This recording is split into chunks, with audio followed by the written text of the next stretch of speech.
talk a little bit about the Super Bowl halftime show, shall we? I mean, like, there are huge mixed reviews, by the way. Like, I have some people saying it was the worst show ever, and some people saying, oh my God, it was the best show ever. They loved it. They loved the, like, revisit. It was with Eminem, Dr. Dre, Kendrick Lamar, Snoop Dogg, 50 Cent, and Mary J. Blige, who looked fabulous, by the way. I mean, that woman never ages. She looks amazing. But they all performed at the Super Bowl halftime show February 13th. And none of them got paid for the performance, as happens at Super Bowl for sure. And that's just aside from that, right? One report claimed that Dr. Dre sunk $7 million of his own money into the halftime performance. So before we like slam them for like whether you liked it or whether you didn't, these guys got out there, and yes, it is amazing. That opportunity, that exposure is killer. But my thought process is, why did they put in so many older songs if they want people to know about the newer songs? Is the demographic of the NFL that old where like you really want to hear more of like, you know, the stuff that we used to love? Or is this a revisit? Is this like a reignite? Like, is this something maybe that's going to happen on TikTok for them the same way that it's happened for Fleetwood Mac? I mean, they went crazy with their song. It actually went to number one. Is this a way to do it? You know what I mean? So there's a lot of questions rising up on the NFL and what had happened here. But $7 million. Mary J. Blige confirmed that she's not worried about getting a payday from NFL. She quoted Eminem in an interview with The Cruise Show, and I can't say I blame her because this is still free publicity. So I have heard this before, but do the rappers who perform at Super Bowl ever get paid?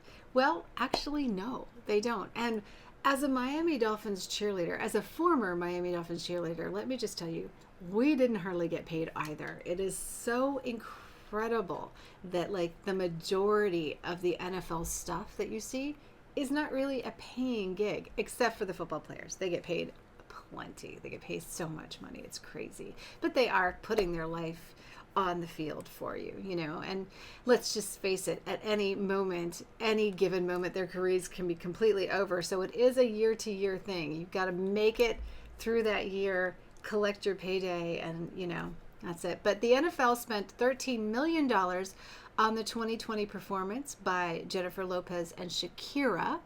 And the cost also includes the paychecks of more than 3,000 staffers. So they are providing jobs for people.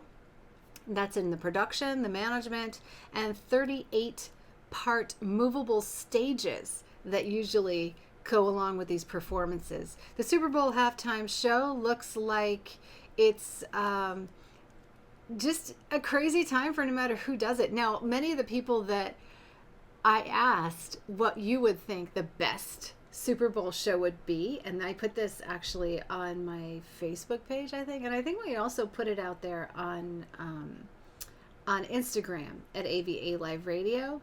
But a lot of you guys like the classics. I mean, it's too funny. So maybe they know this when they choose the songs for these halftime shows, because I find a lot of the artists, when they do play, I do see them revisit, come to think about it.